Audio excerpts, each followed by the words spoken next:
Ever feel like your blanket just can't keep up with you or the weather? Introducing the all-season Miki Couture Everywhere Blanket. Whether you're at the beach, on a hike, or cozying up around the fire pit, the Miki Couture Everywhere Blanket is your perfect companion. This new hooded blanket is super soft, ultra-portable, and stylish too. It offers luxury comfort and warmth that goes wherever you go. Get your new Miki Couture Everywhere Blanket today. Available now in stores and online at mikicouture.com. The sun's shining, birds are singing, and all feels right in the world. Until the season changes, and suddenly you lose your motivation to get out of bed. In fact, 1 in 5 people experience some form of depression, no matter the season or time of year. At the American Psychiatric Association Foundation, our vision is to build a mentally healthy nation for all, because we want you to live your best life and be your best you all year round. Please visit mentallyhealthynation.org to learn more. As time went on, I've become more and more comfortable with owning my own faith and letting him have his own religious beliefs and realizing that love can be bigger than that. And you can build a marriage on more than a shared religious foundation. Was the only way to get paid. We built a church on certainty that fears everything against it. Welcome to the Deconstructionist Podcast. I'm your host, John Williamson, and we're back with the last episode of 2020. Believe it or not, it's crazy to think about that. We are already here at the end of potentially the worst year of all time, at least within our lifetimes, probably. Not to say that we didn't have blessings along the way, but this has been a weird one for sure. And so probably most of us would say we're happy to see this one go and excited to see what 2021 has in store. So with that being said, we have a first-time guest on, and it's Stina Kielsmeier-Cook.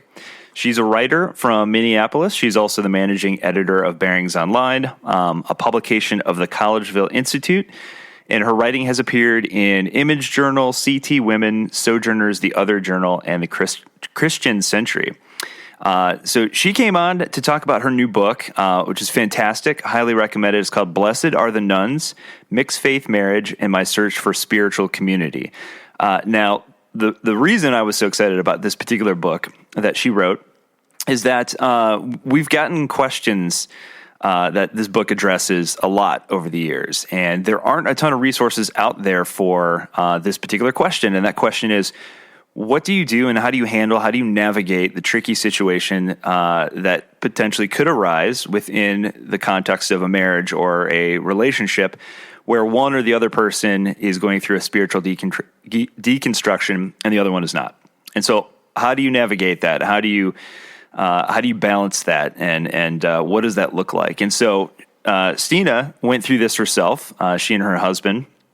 And so it's a lot of personal information and a lot of her own story, and it's very, very interesting. And I think it's super helpful, just very, very helpful. So I was excited to release this one as the last one of the year, and hopefully it is helpful to a lot of you out there who have been asking that question. So really fun chat with her.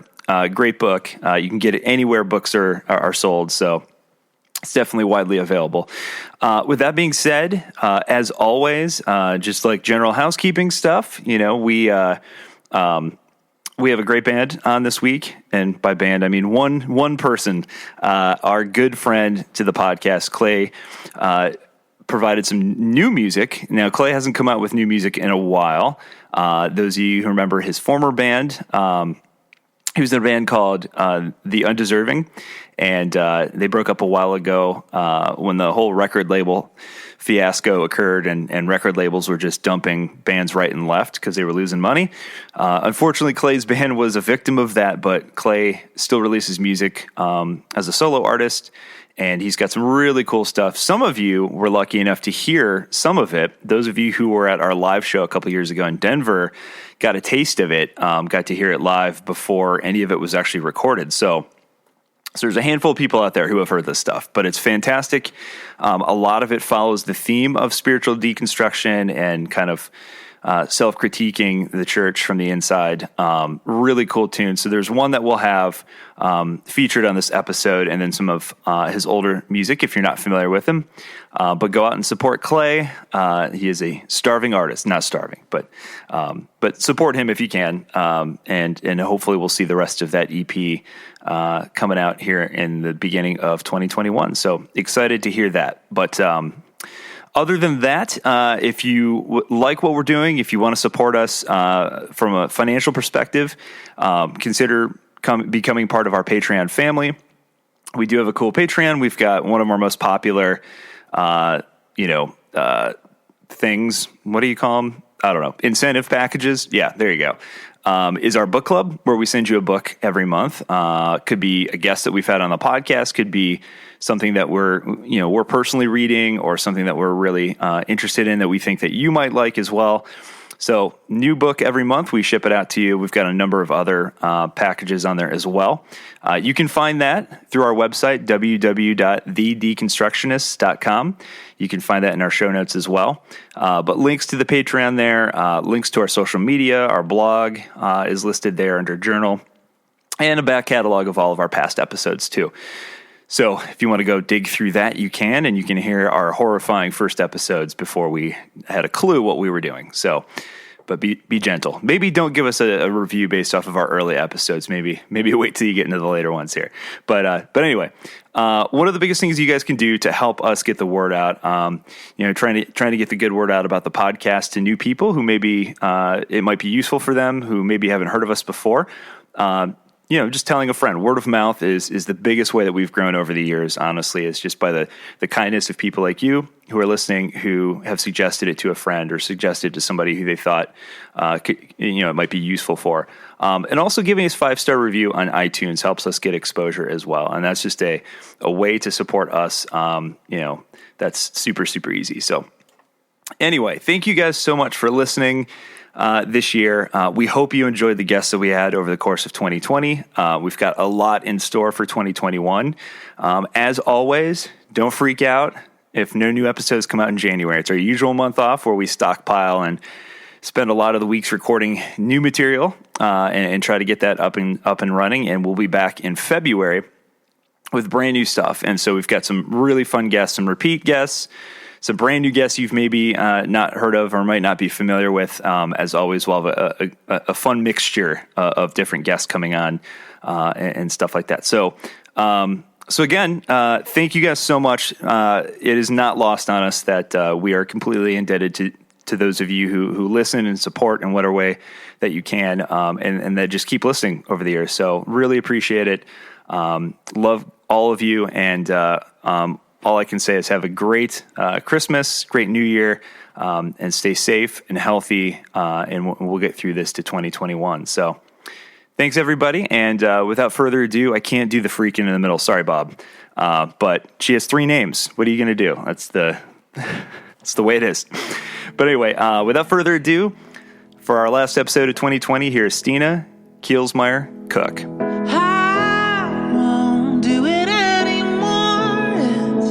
Taking me too long to recover.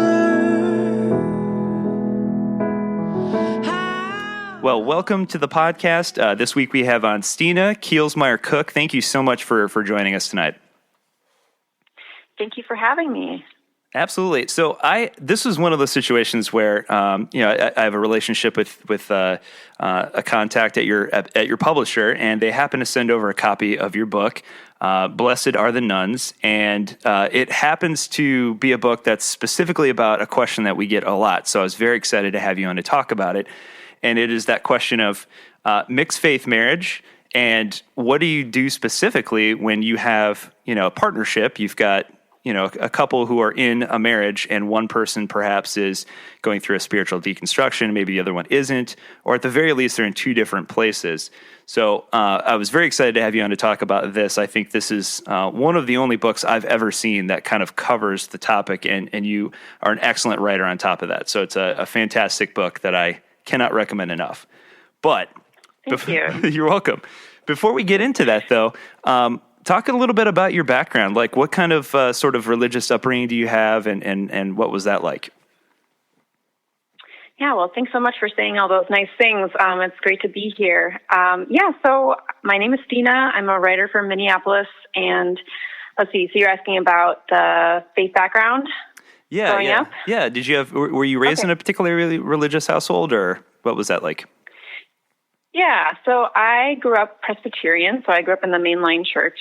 And my mother experienced a call to ordained ministry when she was in her 30s. So when I was in elementary school, she went to seminary and pursued a call and became ordained in the Presbyterian church. So I grew up in that kind of mainline Protestant sort of world. And I also went to evangelical Bible camp every summer. So that was kind of where that's kind of where I would have my my kind of on fire for Jesus sort of experiences, was every summer going for a week or two to the North Woods in Wisconsin and, canoeing and backpacking and having kind of an on fire experience there. And so the camp was affiliated with Wheaten College in the Chicago area, which is famous for Billy Graham and very conservative kind of other social figures, but also was a place, just a great, intellectual exploration, exposed me to different streams within the Christian tradition as well as the evangelical tradition. And so I went to evangelical college, and that's where I met my now husband, Josh. He grew up in a Southern Baptist kind of setting as a missionary kid in South America. And so when we were in college, we were kind of discovering things like liturgy for the first time, attending the local Anglican church. And after we got married, we kind of hopped around a little bit to different denominations. We went to an Episcopalian church for a while, and then we were volunteers in an intentional Christian community that had a lot of Mennonite members. And so we were really attracted to the simplicity and emphasis on service. And so in our neighborhood in Minneapolis, there was a tiny little Mennonite church that was really focused on service, loving your neighbors, and that kind of thing. And so that's where we ended up going to church before my husband eventually deconverted and walked away from Christianity altogether. So yeah, we've had kind of a mixture of different streams of Christianity that have influenced us. And then on my own, since my husband's deconversion, have been really interested in exploring the Catholic tradition and specifically Salesian spirituality, which is the spirituality that comes out of the visitation order of a monastic community. Oh, that's so interesting. And one of the things that I think is most fascinating about your particular spiritual journey is the fact that most people, when they're kind of church hopping or trying to find a new church home, kind of tend to stay within their lane in terms of like, I was born and raised Methodist. I'm going to try to find a local Methodist church. And that seems very, very kind of brave, because a lot of those churches are very different just in terms of the way that they structure even their services. So what was it in particular? Did you have certain criteria that you were looking for in a church, and we're just kind of like, we don't care what the background is so long as it meets these certain types of criteria? Yeah, I guess it kind of depends on which era, or, I think there was different criteria at different times, but I think in college it was more like, realizing that there's a historical tradition in which, this certain form of Christianity that we were raised in comes out of. So being that more interested in, things like liturgy and what prayers have been prayed for centuries, and understanding ancient practices from the tradition that we come from. And then I think also with like the Mennonite tradition, being really interested and attracted to people who are really tangibly living out their faith, like their lives look differently because of how they are following Jesus. So things like simplicity and nonviolence and that kind of thing. And then in terms of the Catholic tradition, that was more, I work for an organization that's an ecumenical center. So it naturally brings together people from different theological and denominational backgrounds. And so I was already getting exposed to a lot of new people in and through that just job. And it is based at St. John's Abbey, which is one of the largest Benedictine monastic communities in North America. And so that too was just a new thing for me to explore, of just understanding, okay, all Christians can trace back to one of their sources is this Benedictine monastic kind of rhythm that predates, the Eastern Orthodox and Roman Catholic, and obviously the Protestant Reformation. All of these schisms, we can all go back to some of the early church practices and say, this is our common inheritance. This is something that we all share. So I think, there's a lot of different reasons for wanting to sample or understand, faith in and through these different lenses. Yeah, that's so interesting. I remember a time when I was kind of exploring Catholicism a little, and for the first time when I realized that there are a lot of different branches of Catholicism, the Benedictines, the Franciscans, and, the Ignatians, and all these different schools of thought that I did not know existed. I just thought, Catholic is a Catholic is a Catholic. Right. Not true. Yes, no, there's an incredible diversity. Yeah, an incredible diversity through the Catholic tradition as well, yes. Yeah, so one of the main themes, obviously, in the book is, the thing that prompted the whole thing in general is the deconversion, that you said that your husband went through, Josh. Looking back, was there a moment that kind of sparked that for him, or was it just kind of a gradual process of asking questions and examining the things that he had been raised to believe? Yeah, I think it was more of a gradual thing for him.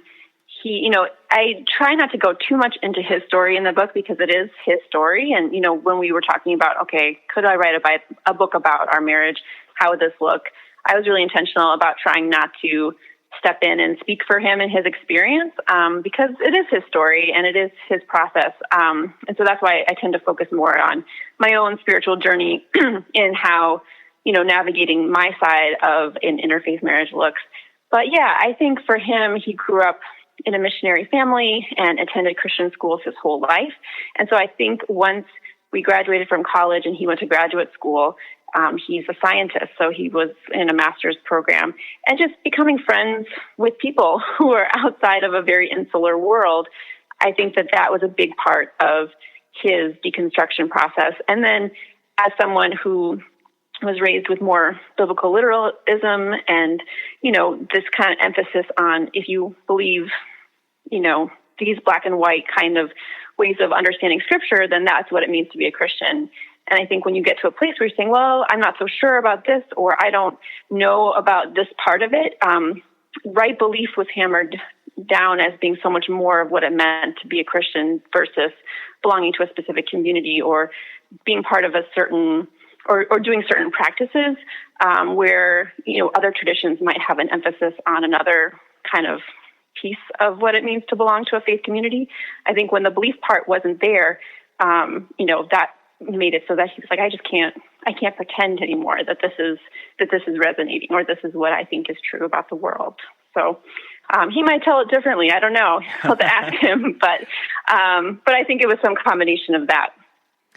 Yeah, and you mentioned in the book too. You talk a little bit about him recounting. Yeah, I believe it was a conversation that you were having in the kitchen where he talks about the moment where he stopped believing, being came with almost a sense of relief because of all of the fear that his faith was kind of based in too, and that must have been an immense amount of pressure, especially growing up as a kid in that kind of environment. Yeah, and it's interesting because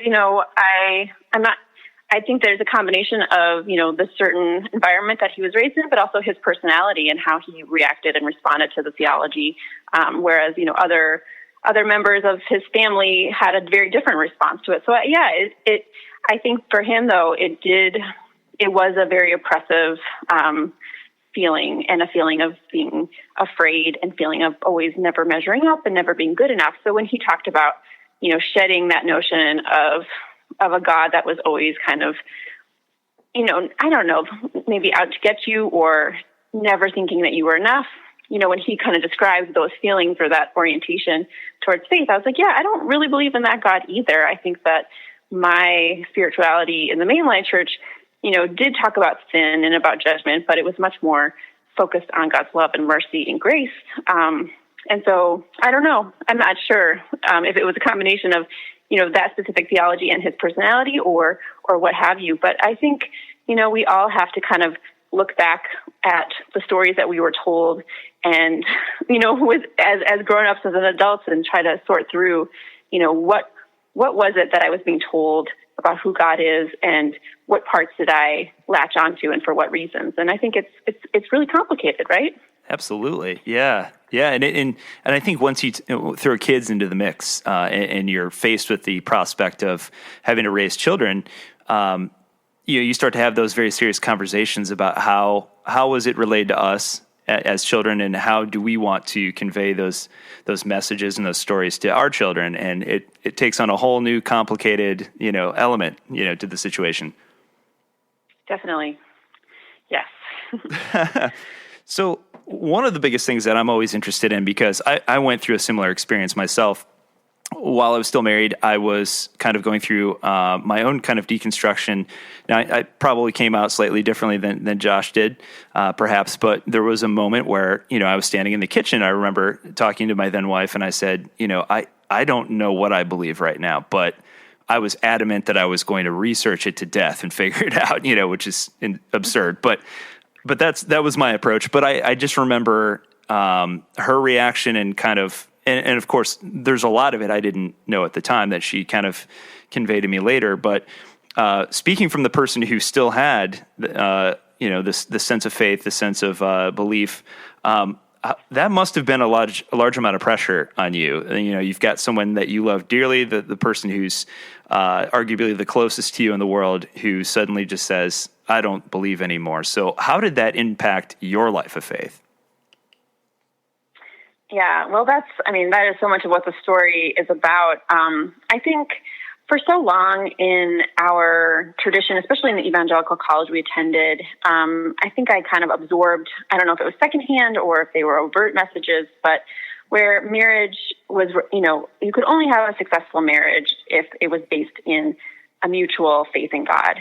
That was just hammered down over and over. And so I think when Josh said he no longer believed, I suddenly thought of those messages and thought, okay, well, what does that mean? Does that mean that we can no longer have a healthy marriage? And so I went looking at books, because there are some books out there about, unequally yoked couples, which I, really dislike that term, but, it's a biblical term. And so, what does it mean if your partner is not a believer? And so there are resources and books out there, but I think I too was kind of in the middle of my own deconstruction. I never got to the place where my husband did, where I said, I'm done with this and I'm walking away. I was holding on by my fingernails. And so I couldn't really find a resource or a book or story that kind of showed that same kind of journey, I guess. And so for me, it really forced me to examine what I believe, because, if my husband no longer believes, it would be a lot easier if we were both in the same place. It would be a lot easier if we were both deciding, okay, we're just done with church, we're going to figure something else out together. But if I was going to choose to stay in the faith, then how could I define that for myself? What would that look like? What does it mean to practice your faith on your own? And how do you own that for yourself? And I think in a lot of ways, I had this kind of unhealthy sort of codependent sort of understanding of faith. It's not that we had like a headship theology or anything like that, but more like, our spiritual lives depend on one another. Like it was much more of that kind of understanding. And I think my journey has been one of realizing that I think in any relationship, even if you do share a religious tradition, you're never going to be in completely the same place, or there might be times when you're not in step with one another about what you believe. And so I think that this notion that, well, if you just believe in the same things, then everything will be okay is actually really misleading. And we all have to do our own work of owning our spirituality and our spiritual practices. And so that's what it really forced me to do, was to kind of examine what is it that I believe, and then how do I find the support and community that I need to nurture the faith that I do have, while also loving and respecting and holding sacred the things that my husband holds to be true. So it's definitely been hard, because there's not like a natural place for couples who are interfaith in a traditional like church environment. And so finding places where we could belong together was definitely the hardest part of this whole thing. Tell me what you want. We 'cause I don't know who to be. And I never thought we'd ever see a battle we can't beat. And I don't know who you are. Yeah, and I love that part of the book too, because you guys come up with a very creative way, I think, to handle that problem. But before we get into that, I think what's an interesting, unique part of the story, and you kind of referenced this earlier, is that you worked in a place where you're literally surrounded by religious people while you're kind of going through trying to juggle like how to deal with your husband's deconversion and your own kind of spiritual journey / deconstruction at the same time. And so a large part of this are these nuns that play this huge role in kind of almost like giving you spiritual guidance and stuff. And the funny thing to me throughout the book is, at least it seemed this way when I was reading it, the nuns seemed very unfazed by all of this. They're just like, oh yeah, it's fine. Totally. So yeah, talk about the role of the nuns, because they sound amazing, by the way, in the book. Yeah, no, they are. They're incredible people. And they're people, they're not like saints. And I think that that's important to acknowledge too. They're people who've committed to live their lives in a very unique way. But they're just as human as the rest of us, and wonderful, wonderful friends and spiritual companions. But yeah, that definitely was my initial attraction, to getting to know monastic people. Beyond having flirted with the whole new monasticism movement, back in my post-college years, I was just really interested in the fact that they seemed to not be afraid of engaging with religious outsiders or people who were agnostic or atheist. They didn't seem to have the same urgency. And maybe it's because I, was formed in evangelical institutions that really put that onus on, it's your job to share the gospel with others, and that real sense of, I've got to do this thing. If I am going to show love to my neighbor, I need to share this information with them so that they don't go to hell. Realizing that there was actually a very different way of showing and sharing love and sharing God's goodness that looked really differently and didn't kind of traffic in some of the same fear that I had felt in some of these other religious institutions. So that was the initial attraction, was, going to some religious events with Josh, feeling like, oh man, who is he going to talk to? And realizing that some of the nuns in the Benedictine community were some of the easiest people to talk to, and totally unfazed by, where he was at in his, faith understanding or faith journey. And I think that there is something about the steadiness and stability of some of these practices and communities that have withstood time, and maybe it's also that these are older women, for the most part, who have seen a lot in their lives, that it's kind of, there's just a deep abiding trust that, yes, okay, you may be in this place and who knows where you'll end up, but I can still trust in God's goodness, and my job is just to love you as you are, which was a really healing attitude for me to kind of absorb and learn from. Yeah, that's so interesting. And one of the other interesting things I think too is that seems rather uncommon these days with a lot of folks that we encounter who maybe didn't start out in like more of the evangelical, non-denominational style Christianity, but maybe ended up there for a time and then sort of found their way back to, what you might call like the high church or the traditional church, and seeking some of that ancient wisdom. And finding a home there, which you would think would be the opposite direction, but it seems to be quite prevalent these days.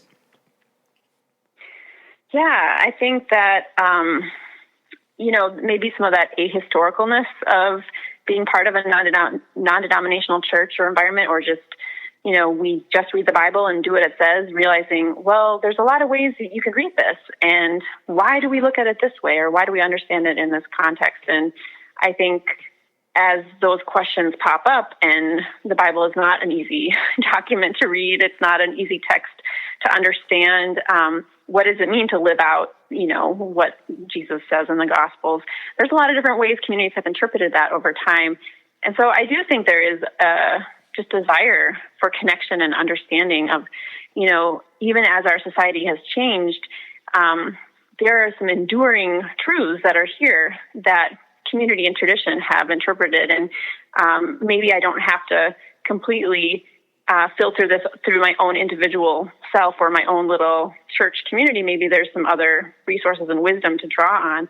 And I think that is comforting. I mean, we're living in a pandemic right now, and you read about some of the mystics and some of the saints who were writing during times of great plague and who lived through horrible things. And you realize, none of this is new. And there's something that feels really solid about that. And you don't feel quite as detached maybe from a tradition and a God that has been constant throughout all these ages. Yeah, and it seems like there's no secret as to why certain figures and authors, thinkers right now are so widely popular. Like, there's no reason in the world that a 75-year-old Franciscan monk who lives out in the middle of, New Mexico should be so popular, but yet, you listen, who I'm talking about, Papa Roar. But so popular right now among such a young generation, and or like, for example, Pope Francis, who's widely the most popular pope, arguably in a long time, and it's these guys who are steeped in this very, very old tradition, and it's not like, somebody that's part of like a new movement. Right. We don't have to reinvent the wheel. And I think that was something, as, someone who was attracted to the new monasticism movement and still have friends who are part of that movement and respect, what Protestants have, the attraction and the pull, but realizing that there's a whole other tradition that has continued. And, I don't think hierarchy and patriarchy and some of these things that are baked into certain monastic structures are the healthiest of things, but there are certain wisdoms that you can find in things like the Rule of St. Benedict that talk about, how do you govern community life? You don't have to completely start over from scratch every time a group of people who want to follow Jesus want to live more intentionally or want to follow the teachings of Jesus. There's a lot else that is already out there. So I think that was just really exciting. And I think too, when you become disillusioned with the faith tradition that you grew up with, for whatever reason, I think it is helpful sometimes to turn to a different strand within the same kind of general stream.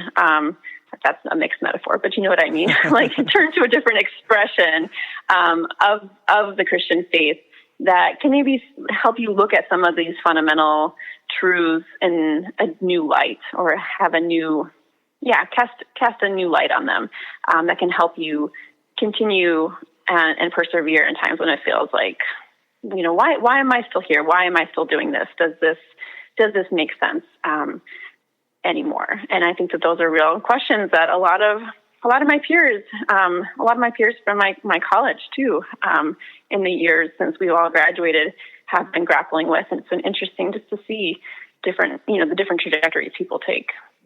Yeah, it's funny. I would even argue, I'm like, one of the things that I've started doing is reading Jewish commentary on the Old Testament. I'm like, why wouldn't you? They wrote it,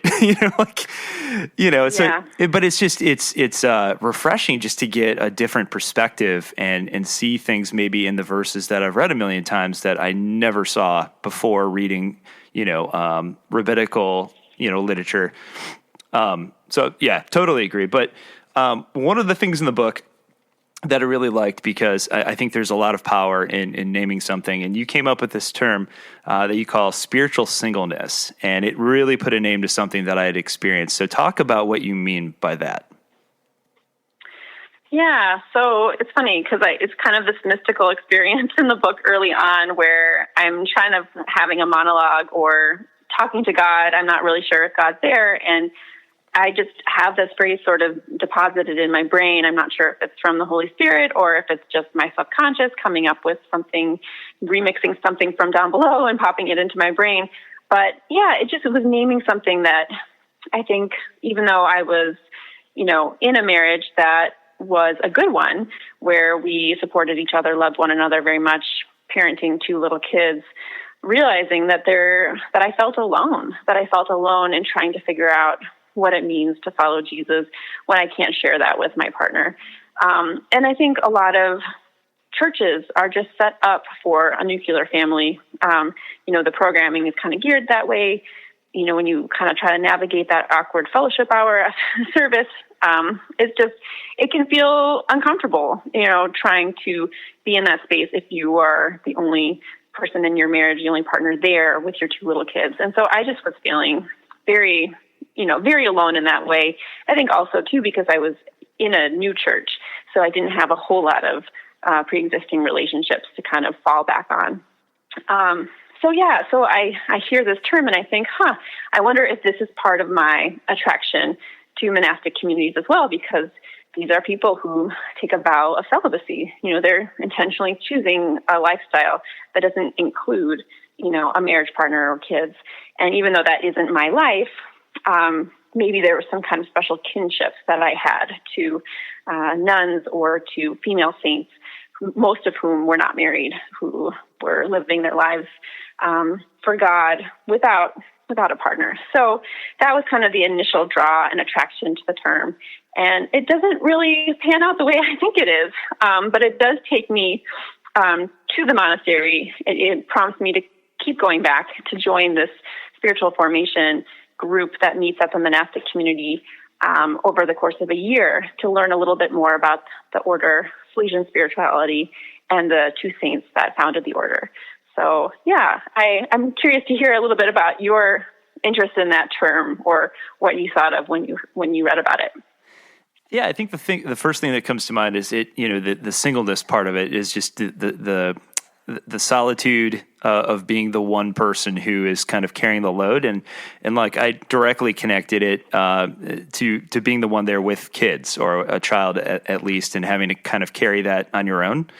I just thought that was so interesting, and I can only imagine like trying to start over in a new church community and having to bear the weight of that while still like connecting with a new community and meeting new people and forging new relationships.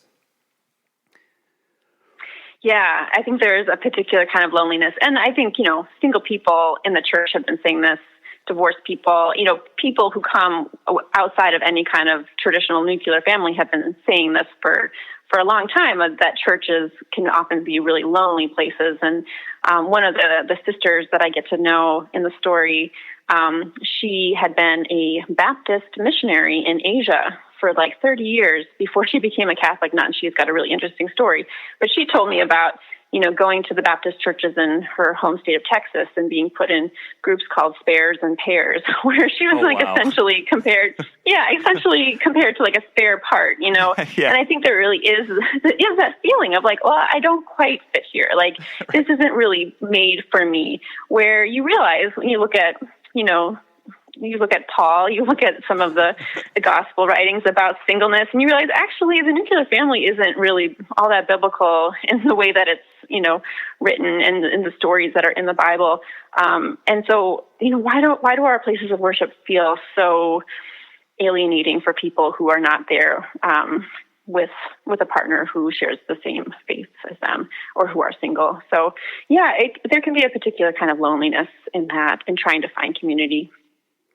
Yeah, I feel like somebody missed an opportunity there to create a T-shirt that like third wheel for the Lord or something like that, But definitely. Yeah, and I think probably I partially connected with that term also because I can identify from the divorce angle of, like attending your child's like school functions as a single parent, and like all the other couples, both parents are there and you're just kind of like, okay, I'm here by myself.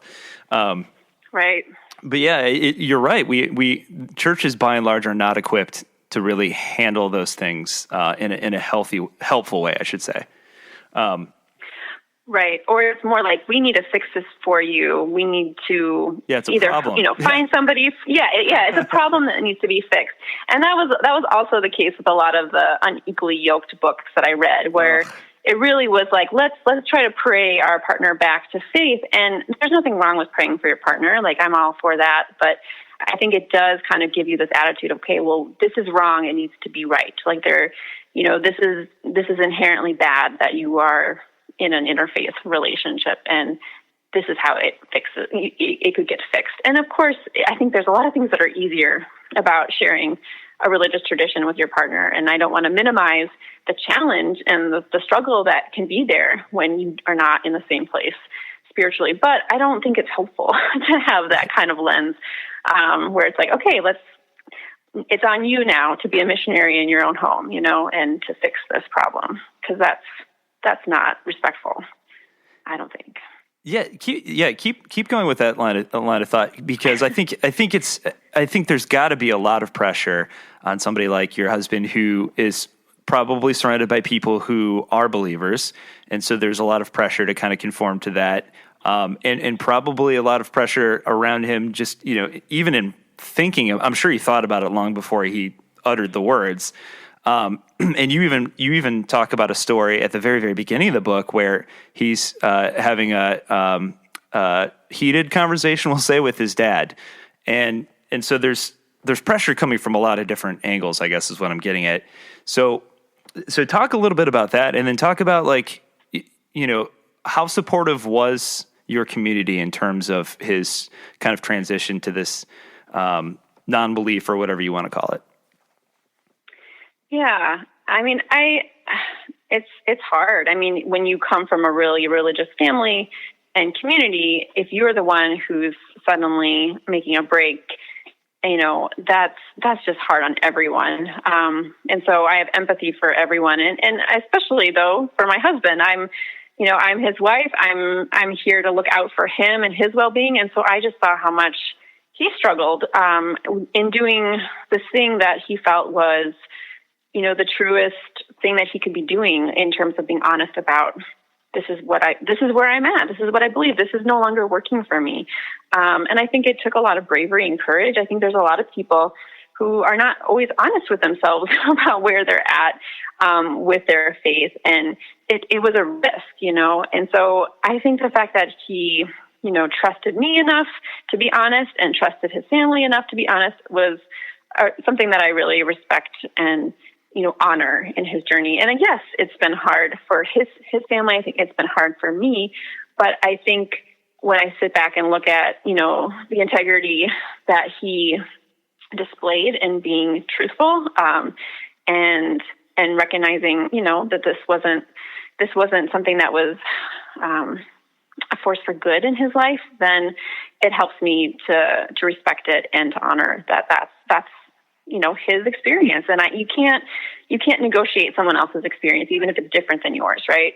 And so, yeah, I think, but even as I say that, there's still grief, right? There's still times where you're like, oh, well, this is what I expected this to be. And so I think also making space for, my own emotions around this of being like, yeah, I didn't think that this is what my marriage was going to be like. And that's hard. And those feelings and emotions are also valid. So, I mean, counseling has been really good for us. And, time has been really good for us. This is now, I think it's 6 or 7 years ago now that he had this experience. I don't think I could have written a book like this in those first years, because it took a while, to kind of shake out, well, what is this going to mean for us, and how are we going to do this? And I think too, for our faith community at the time, it was kind of more of a, not something you just go and broadcast, right? I'm going to go stand up in front of the service and be like, by the way, Josh is not a Christian anymore, So I kind of open up the book with, talking about some of those conversations that you have when people are asking, so where is your spouse today? Right. Especially in those first months. And it's awkward. You're like, he's at home, you make excuses. And then at some point it's like, yeah, he isn't feeling it anymore. This isn't really where he wants to be. And, everyone in our Mennonite church and in the American Baptist Church have been wonderful. I had never gotten, a hurtful or negative comment or anything like that. But it's more just people don't really know what to do with that information. Right. And so that's the part that's hard, is that it just doesn't quite feel comfortable because you're not fitting the narrative, that is kind of assumed. I used to think that love was tragic. That's when you came running through my door. It wasn't fate, it wasn't magic. Yeah. And I remember you talk about in the book kind of that formulaic idea of how life is supposed to go. You're supposed to find a Christian spouse, you're supposed to not have sex before marriage. You're supposed to, do all these things, go to Bible study and all this stuff. And you're right. It doesn't quite fit that narrative, does it? No. And I think most people will tell you that it doesn't fit that narrative. And so that, we are all kind of dealing with the disillusionment, I think, of midlife, or like things kind of turning out differently than maybe we had thought. And so I think too, like the story, I don't know, I'm hoping that it can relate to people in any kind of stage of trying to figure out, well, now what do I do? Like, this is what I thought. Now what? Now what does my life look like, or how do I live faithfully?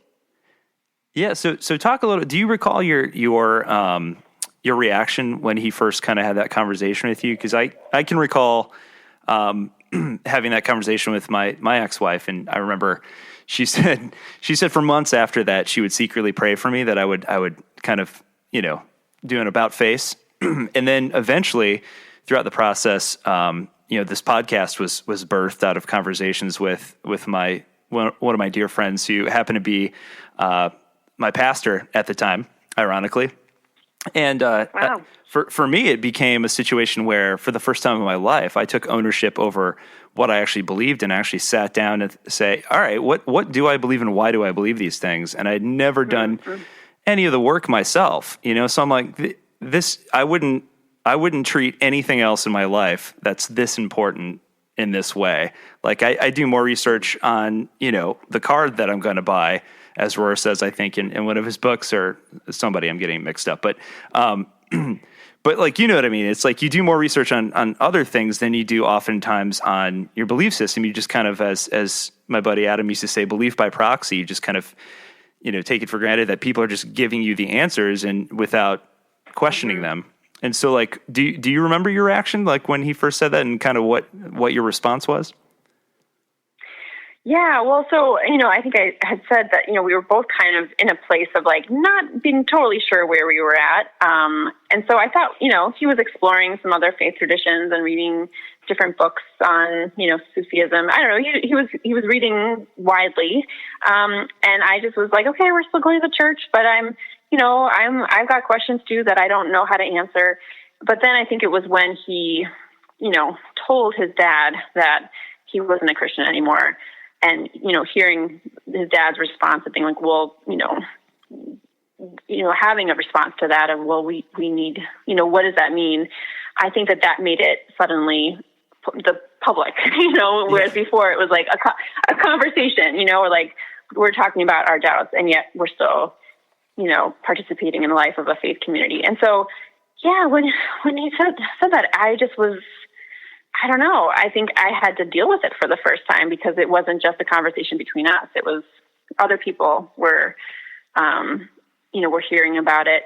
And, he's like, I don't want to go to church anymore. And I don't want, to dedicate our second born. And, some of the things, the practices that we had been doing with our first child.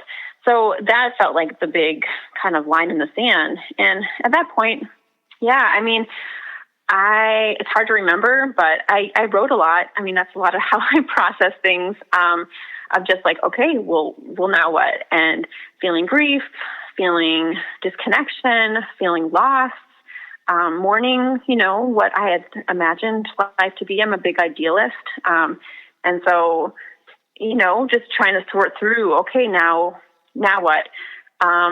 And it took a while, we were kind of hanging in there when we had little kids too. So it's already just a stressful time, to be navigating any marriage, I think, is when you've got little babies around and you're sleep deprived. Yeah.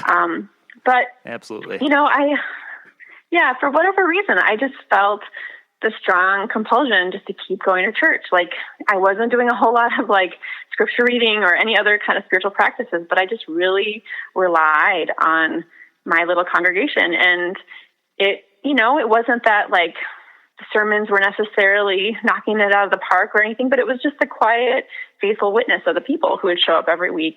And it was just really a community that was supportive and loving and kind.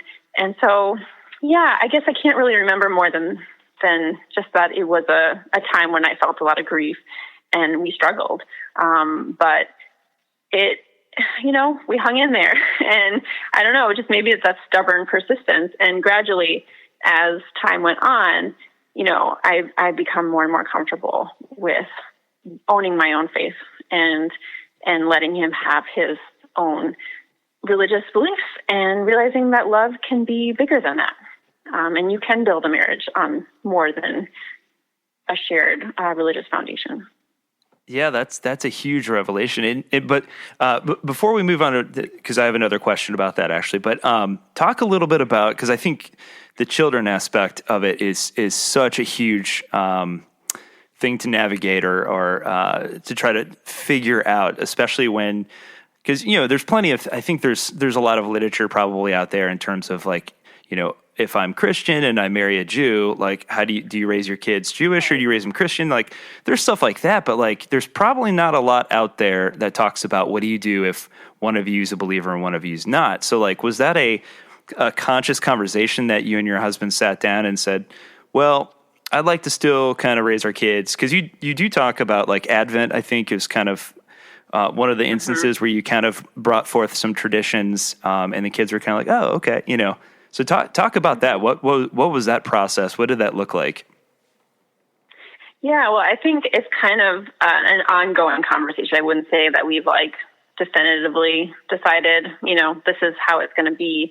But yeah, early on, I was like, I want to take our kids to church. I want them to know what it means to be part of a faith community. And of course, they're gonna know that their dad isn't there, and they're gonna know that their dad doesn't believe the same things.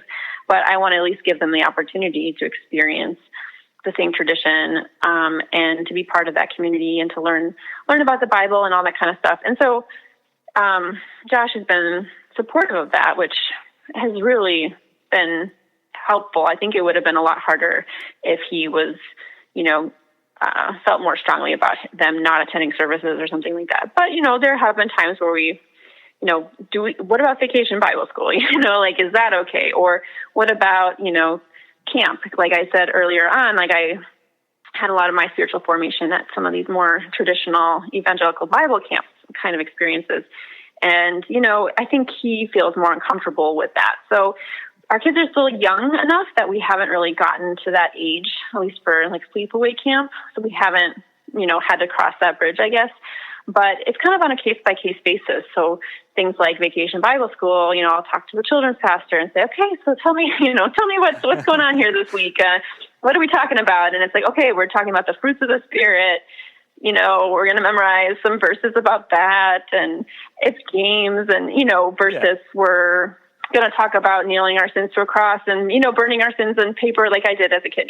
Right. That there's different gradients, I guess, of Christian education. And so, it's been important to both of us that we kind of feel out what is it that our kids are learning, and then what do we feel comfortable with together.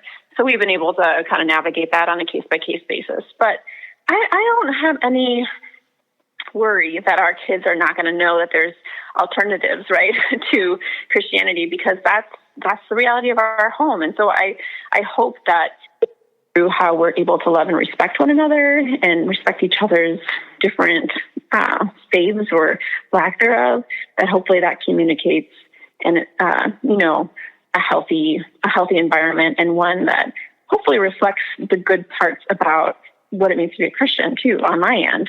Because there's also fear. If I'm, being honest, there's times when I'm wondering, are they getting the right foundation? Are they understanding, the faith in the way that I did growing up in a family that had, a mom and a dad that were both part of the same tradition? It is going to be different for them. But I think that is the big movement that I'm hoping the book communicates, and that I have journeyed, is moving from a place of fear to a place of trust and a place of, really resting in God's goodness and being content to stay in that place versus grasping and trying to control and trying to, navigate things in a way that would be hurtful to my agnostic husband. Because ultimately, I don't think that that's going to be a message or example that the kids would see as being exactly Christ-like or loving. So we'll see. I'm not sure how it's all going to go. We'll see when they get to be bigger, what their experiences of being in an interfaith family look like? But you're right, there really aren't a lot of good resources out there. And so, I think that that's something that I think about writing in the future. It's like, well, what would an interfaith family Advent guide look like that would be more open and inclusive to someone who's agnostic? Like, are there different traditions or ways of marking these seasons that can, give a nod to someone who maybe isn't comfortable or isn't part of that religious tradition? So I think there's a lot of space to create new ways of doing some of the same church calendary things that, I find life-giving. Yeah, and one of the things I think that you share in common, there was a couple who Adam and I met some years ago at a live event that we did out in Denver, Colorado, and the husband, I think, had kind of started down this path of deconstruction or a spiritual journey first, and the wife was there, and there was another younger couple there that asked them, well, what was the key to getting through this? And I just remember her saying, like, she just supported him. She didn't get it necessarily. She wasn't in the same place, but she supported him and said, hey, if you want to go to this Rob Bell event, go. You just go. And then she started to go with him. And I think, and that's kind of what I see with your story is that, you didn't necessarily shame Josh for believing what he believed, but there was this mutual support that seems to exist on both ends, if that makes sense. Yeah, no, I think that that's really fundamental is, really having that deep respect for the other person's autonomy, like I think sometimes we build up marriage as being this be all end all. And I think, we need solid friendships outside of our marriage. We need faith communities. We need all different kinds of communities to support us. And we can't get all of our needs met in any one person. And so I think if that is really the way you view marriage is that, okay, this is my soulmate person who's going to meet all my needs, and suddenly we don't believe the same things, then it does feel like everything falls apart because you're not getting that need met somewhere else. And I think it's healthier though to recognize that, in any kind of relationship, there's going to be times when you're in it, you're feeling that connection. There's times when you're not. And of course there has to be enough connection outside of, for it to be a healthy relationship, just period. Other things that you share if you don't share a faith. But yeah, I think that, we don't have to be as afraid, I guess, of it shaking the relationship apart.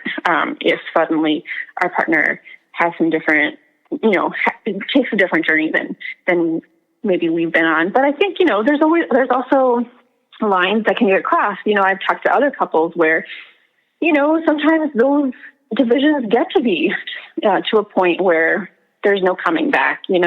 Sometimes things change too much or too fast, and there isn't that mutual respect, or there's, they're just, I want to acknowledge and name that sometimes it doesn't work out. And I think that that's also part of what can be hard and scary about this journey, right, of navigating faith difference in marriage. So it really, I think, depends a lot on that particular couple and how they're communicating and how they're journeying together through it, because we needed a lot of counseling, we needed a lot of help to be able to do this. And it isn't easy sometimes, So I don't want to paint it with a rosy, this is just the best, because it's hard. It's hard when you're suddenly up against, how are we doing Sunday mornings, or how are we going to have this hard conversation about Vacation Bible School, or how do we understand what we value together? So I think it really does help when you can find other couples or identify with other stories, which is why I wrote the book, because it gives you a sense of, okay, there are ways that this can be done, and it can be a really beautiful thing. Yeah, one of the important things I think you just mentioned is this idea that it's kind of like a grieving process. You're grieving the death of this life that you thought that you were going to live, or this version of your life that you thought you were going to live. And so one of the things I thought was really interesting and useful is where you talk about this idea of the power of relinquishment and how that was very helpful. And so And of course, it reminds me, because I think you even quote Rohr in there where he talks about this idea of the death and rebirth. And in this case, the death of the life you envisioned, in a sense. So talk about how powerful and healing relinquishment can be. Yeah, I mean, you named it. It's scary, and it's hard to let go of what we had dreamed or what we thought God was telling us, was going to happen. I think that there's also that element to it. We really, when we got married, all of our guests were like, we saw the Holy Spirit doves in the clouds above your outdoor wedding ceremony. It felt like we had all this outside confirmation.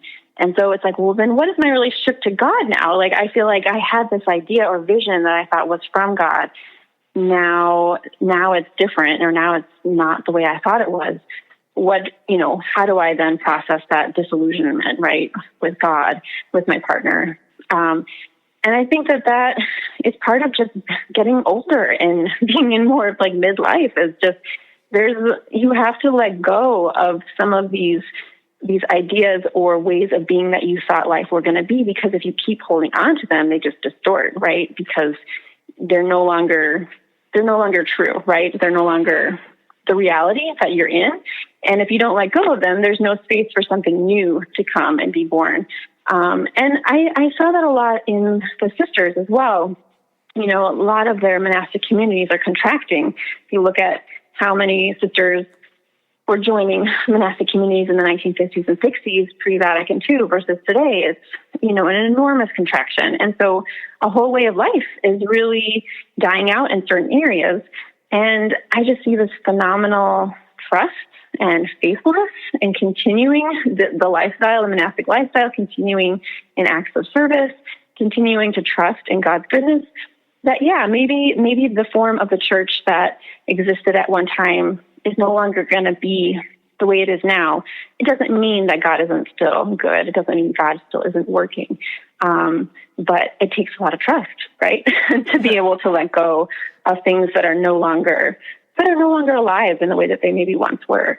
And realizing that maybe that is just the way of things, right? Maybe, I think Parker Palmer talks about disillusionment, like God being the great iconoclast, smashing idols left and right, taking down these ideas of what we as humans kind of build up as being what should be, versus what it is in reality. And it's painful. It's a painful thing. But in my own story, I don't think I would be able to be in a place of trust and a place where I can affirm God's goodness if I wasn't able to let go of that vision. Because otherwise I'd just be living the story of just reacting to what Josh's decision was 7 years ago versus being part of rebuilding and coming up with a new way for our family to function in the world, which I think is much more about redemption and about serving and loving our neighbor. I think that learning to trust the dying, as Richard Rohr says, is something that we'll probably have to keep doing in life, and it's not easy. Yeah. Oh, man. So a couple ideas I want to end on that I thought were really cool. And so talk about them. And so maybe start with the nuns and nuns, and NUNS and NONES, the nuns and nuns first. Yeah. And then maybe talk about this thing that you started, your interfaith supper club after that. Yeah. Well, Nuns and Nuns is a great community that's actually nationwide. So depending on where you live, there's probably a Nuns and Nuns chapter in your community. You can go to nunsandnuns.org and kind of look up where they exist. But they are these just basically small groups, intergenerational small groups between mostly millennials and monastic sisters in most cases. And they kind of were born after the 2016 election, actually, where a lot of young, spiritually disaffiliated people who were interested in activism, in resistance, in kind of figuring out a way to engage with the political system, were looking to Catholic sisters who often are on the front lines of a lot of social movements when you look at different protest movements that are out there, and wondering, how have you been able to sustain this rhythm of engaging the world when, 10 times out of 10, it seems like justice is not being served, or the greater arc towards moral goodness is just lying flat. And how do you continue to, resource that kind of work?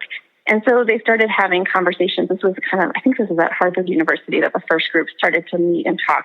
And they realized that there was just all these great kind of synergies that would come in and through their conversation. One of the taglines is, "Surprise, we're soulmates." Like, we find that there's something that this younger generation of activists and this older generation of contemplatives, and they're like a true mutuality. And so I learned about this movement while I was writing the book, and thought, oh my gosh, this has been my experience. I'm not an activist per se, but I am someone who has really been attracted to both the contemplative and the prophetic nature of monastic communities. And so I thought it would be great to have something like this in my area. So in and through my relationship with the Visitation Sisters in my neighborhood, we started a group of nuns and nuns. So we still meet once a month. We're meeting over Zoom now, but we get together and we talk about different spiritual practices. And we have a mix of people who are religiously affiliated or non-affiliated, but it's a space where, there's no kind of assumption that you have to believe any one thing in order to be in conversation.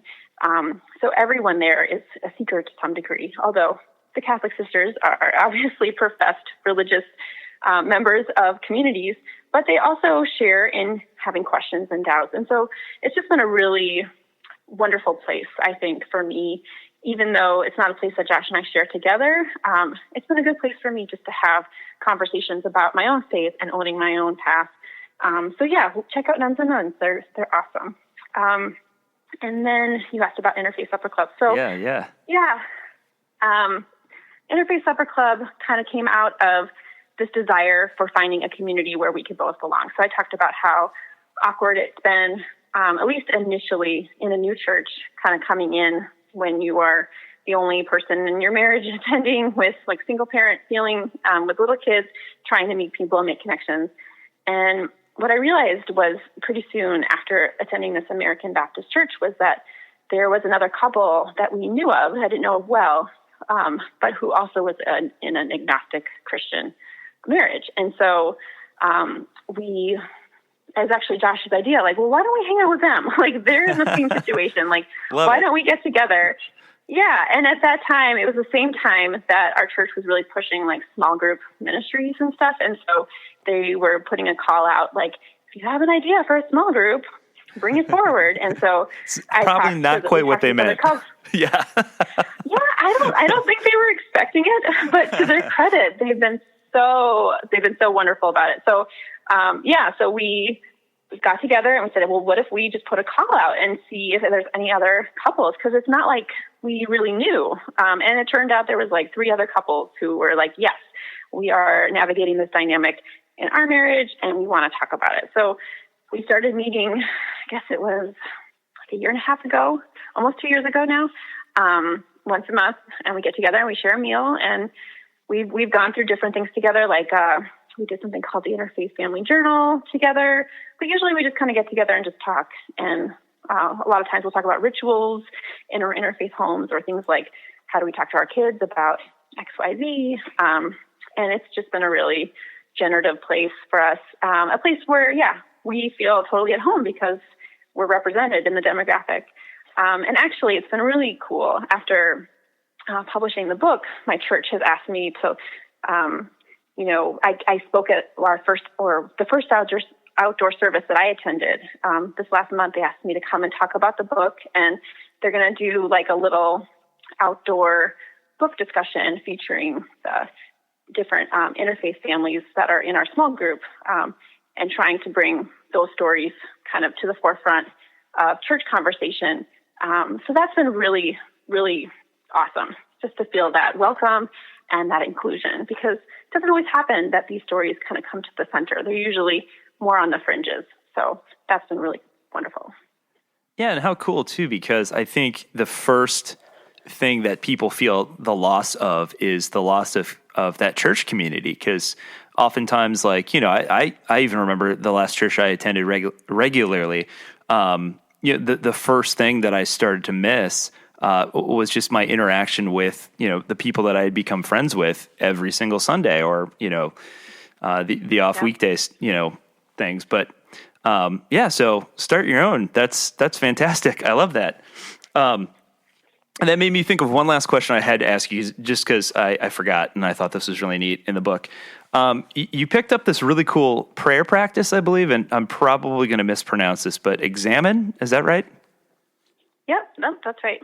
So talk about that and how it extended for you into something that's become a really useful practice in your marriage, even aside from like the religious aspect to it, and kind of how you used it within your marriage. Yeah, so this is an Ignatian spiritual exercise, and St. Ignatius has this like really intense like spiritual exercises program that you can do. I think it's a whole month long. So you can do the hard route with St. Ignatius, or he says that the most important prayer, if you forego all the other prayers, is to do the examine prayer. So it's kind of the shortcut prayer, but it's a way to kind of take stock. Either you can do it several times during a day, you can do it once a day, you can do it once a month. It can be at any point in any kind of increment of time, but it's a point of just reflection of where did I see God today? And God can be, where did I see love? Where did I see wholeness? Where did I see beauty? Where did I see health and thriving and flourishing? Where did I see that in my day or week or month or whatever it is? And identifying that. So taking some time to identify that. And then asking, the flip side of that, where did I not see God today? Where did I experience hate, fear, death, destruction? And you look back over your day and kind of identify that moment. And for Josh and I, we don't do this super regularly, but it has been a practice that I feel like is friendly towards, Christians, non-Christians, anyone can do it. You don't have to necessarily pray. Like there is like an opening part of the prayer where you invite the Holy Spirit to come. And then at the end part of the prayer, you can, offer up the things that were, the negative things of the day and ask for more of the positive things. You don't necessarily have to do that prayer part, but you can still do the naming of, the good and the naming of the bad. And it's a way to kind of, get a sense for, well, where did I see movement in my life that I want more of? And where did I see things that I don't want any more of? And so for us, it's a way for us to just check in with each other. So I'm actually hearing if something significant did happen in Josh's day, that there's a time for us to actually talk about it after putting the kids to bed and washing the dishes and what have you. But it's also can, over time, if you're noticing, every day, the best part of my day is my walk outside, or every day, the worst part of my day is this email that I have to write, or, whatever it might be, then you can start to identify certain trends and think, maybe this is also a way of discerning. Because I think what God wants for us is more love and flourishing and beauty and truth, and less of the negative things in life. And so it can also be a way to say, maybe I need to let go of this thing that is just hurting me. Or maybe this is something that I need to invest more in because this is the best part of my day. I need to go on more walks. I need to read more poetry. I need to have more conversations with my neighbor, whatever it might be that causes flourishing. And so, Josh and I have found that that's been really just good for us as a spiritual practice that feels good to both of us. And it's also something we can do with our kids. And, you can call it a high, your high and your low for the day. It doesn't have to be fancy. Or sometimes we call it your rose, your thorn, and your bud being the thing that you're looking forward to happening in the day ahead. And it's just been a really sweet little practice that helps us all kind of stay connected to each other. Well, I love that, and I think that is the perfect spot to end. So great. Well, thanks so much. Yeah, thanks so much for coming on. Like I said, I can't recommend the book enough. It's finally time that there's something out there that addresses this subject, and what a beautifully written book. So, Blessed Are the Nuns, Mixed Faith Marriage, and My Search for Spiritual Community by Stina Kielsmeier-Cook. Fantastic book. And thank you for coming on. I really appreciate this. This is a really fun conversation. Oh, it was really great to be here. Thanks so much for your thoughtful questions. Found a business where the company line was the only way to get paid. We built a church on certainty that fears everything against it. Where the refugee suffers and the white man has it made. I won't do it anymore. It's taken me too long to recover.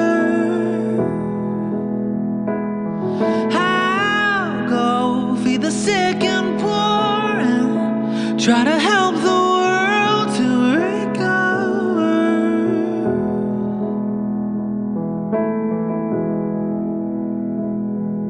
I sat myself in your pews every single week,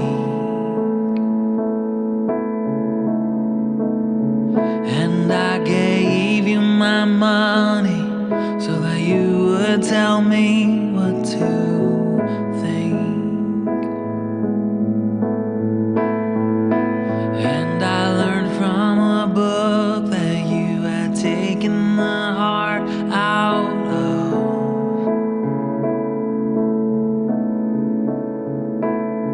And that's how I learned to make exclusion look like love.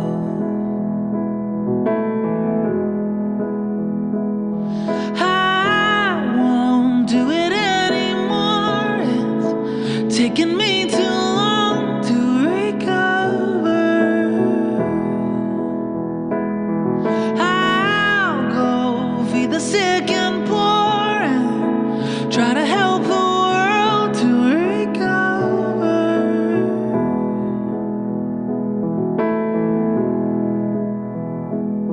So come as you are, take up your cross, use it to build a wall, and reach across the aisle and fire your guns so you can keep them.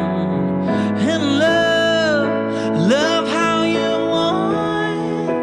If we approve, and you'll be undefiled. So come, accept our gift, salvation from sinners.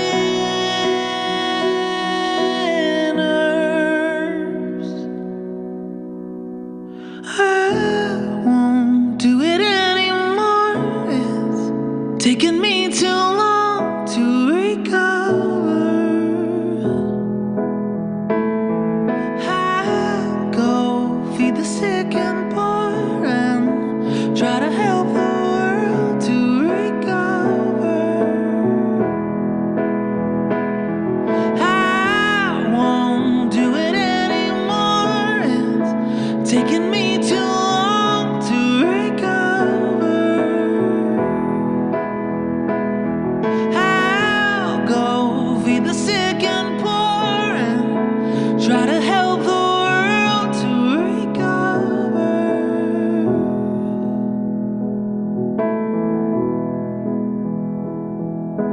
Gonna take a while to wade through the fear and the hurt.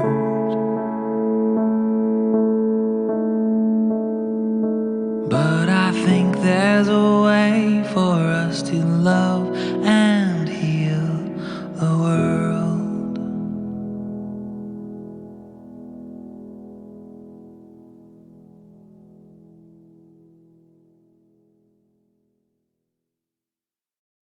Ever feel like your blanket just can't keep up with you or the weather? Introducing the all-season Miki Couture Everywhere Blanket. Whether you're at the beach, on a hike, or cozying up around the fire pit, the Miki Couture Everywhere Blanket is your perfect companion. This new hooded blanket is super soft, ultra-portable, and stylish too. It offers luxury comfort and warmth that goes wherever you go. Get your new Miki Couture Everywhere Blanket today. Available now in stores and online at mikicouture.com.